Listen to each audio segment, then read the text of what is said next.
got these brilliant molds, and these were recommended to me by one of my members who posted a picture of what she'd done with them in my membership group, and it was amazing. Her name's Hazel. She makes all her own stuff, Hayes Heart.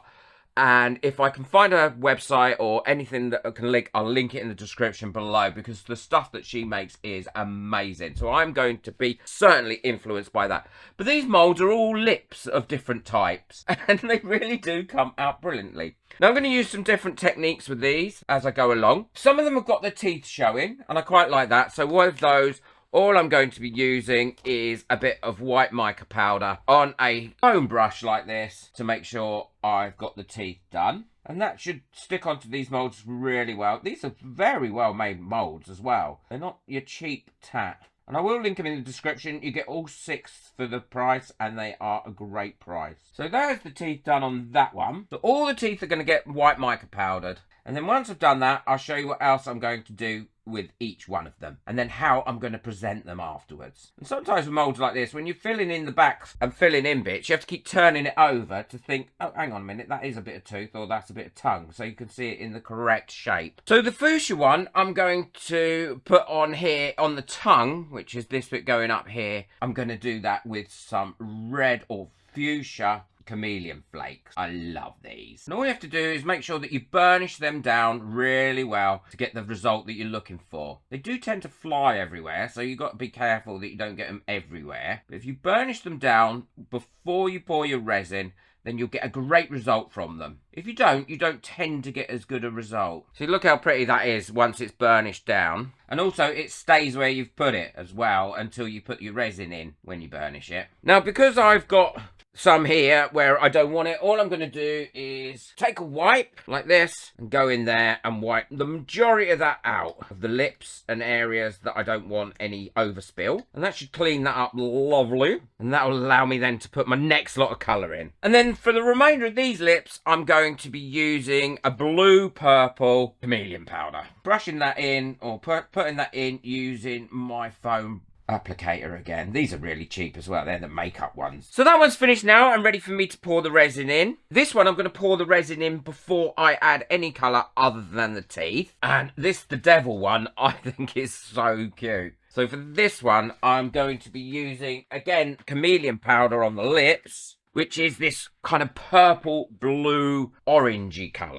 And I'm going to be applying this in exactly the same way, just going all the way over these lips, apart from that very middle bit there that I'm going to do in black mica powder. And there's no teeth in this one either, so I haven't got to worry about the teeth. So a tiny bit of black there. And then these horns I'm going to do in a gold yellowy colour. So I'm going to finish off the rest. This one's holding the lipstick between the teeth and the mouth. And what I'm going to do is colour the lipstick, but not the lips. So I'm going to finish the rest of these off, show you what they look like before I do the pour. So I'm ready to pour my resin into these now. I'm going to be using the Tea Expert Crystal Clear. You get a gallon of this for really, really great price. I've normally got a discount code for it, and if I have, I'll link it in the description below along with this product. I know it's a great resin, and it will pour in these really, really well. We've got my resins mixed up first. I'm going to put the clear one in first. Before I pour the clear in, what I'm going to do is add a little bit of this really sparkly white glitter. Now, not too much. I don't want it to be too sparkly. As if I didn't want it to be too sparkly. What I mean is, I don't want it to be too concentrate in there. I just want it to give a little sparkle. So that should do there. Now I can fill these up right to the top. There we are. That's that one done. Pouring in slowly because I don't want to get any trapped bubbles in there. And now I can leave those for a few minutes, and then I can pop any bubbles that come up to the top of those using a long neck lighter. Never a torch on silicone molds, remember. Now for these ones, because I've put the powders and that in, I need a base colour. It makes it more solid when you demold them. So I'm going to be using white here because I don't want to mess up any of the colours. So I'm putting a bit of white pigment in along with some white mica powder. Now if I was to do a darker colour in this, then it would make the teeth and things too dark, and I don't want that. I'm using a bit of opaque colour as well as the mica powder really does help it, I think, go a long way. Plus, it's not too mica powdery, if you know what I mean, and it gives a real nice opaque finish to it. Now I'm filling these up. Again, I'll leave them for about 5 minutes, and then I'll pop them with a long neck lighter at any bubbles that have come up. Hopefully we won't get too many bubbles come up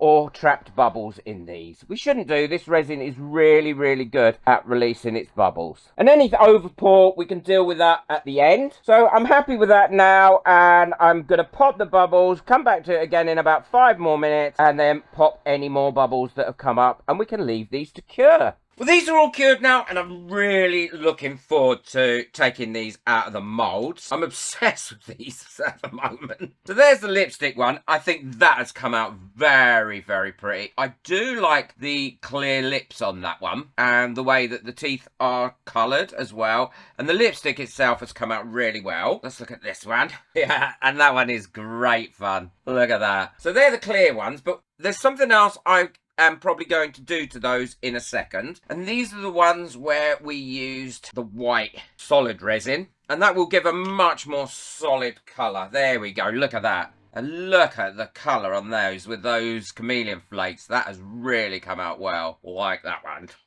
This one as well with the tongue.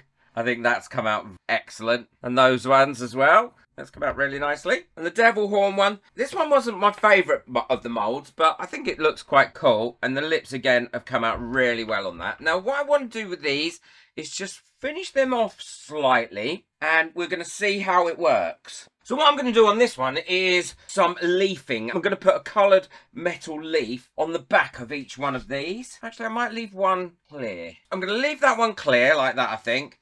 And then I'm going to put some leafing on the back of this one. All I'm using here is a water-based leafing glue that I'm going to put on here, quite thin coat on here, making sure it's fully covered. It's white when it goes on. When it dries, it will be clear. I'm going to go around all the edges as well, make sure that I wipe off any excess that I've put on it so it doesn't stick to places where I don't want it. And if I could be bothered to go and find me dusting bag as well, I could put that around these edges as well to ensure, but I can't think where it is at the moment, so I'm not going to go and spend time looking for it. I'm so lazy. Now, if you don't have gilding, but you have the chameleon flakes, you could probably put chameleon flakes on it instead. In fact, I think I might... Do you know what? I won't leave that one clear then. I will put chameleon flakes on the back of that one, just so I can show you. So I'm going to add a little thin layer of this gilding glue on there as well, so I can put some chameleon flakes on it. So just let that dry. It won't take many minutes for that to dry. And well, you know it's dry once it's gone completely clear. They're all dry now, so I can start putting my metallic leaf on. I've chosen a red for this one here. And all I'm going to do for this is put that over it like that and brush that in. And this stuff is so cheap. And I'll show you what that one looks like in a second. Let's move this out the way. And now the chameleon flakes. I'm going to pour some on there like that and brush those in, burnish them down. So that's how that one's come out now. Oh, look at that. That is amazing. Oh, I love that. I think it looks really pretty shining through there like that. Look. Woohoo! Beautiful. And the same with the red one as well. Look at that. Well, Hazel displayed hers very similar to this, but instead of having all 5 in the display box, she had 1. She chose the one that she obviously liked the best. I'm going to have all 5 in mine. I'm not going to put the devil one in. I do like it, but I don't think it fits in there as well. I think the 5 look good. And all I'm going to use to attach this with is some hot glue. Well, I think that has come out really well. I love the way that they are shining through on these clear ones, but I also really like the way that the powders have come out on the solid ones. This would sell so easily, I'm sure it would. I love this. I'm going to keep it myself. I'm going to hang it up on my wall. Thank you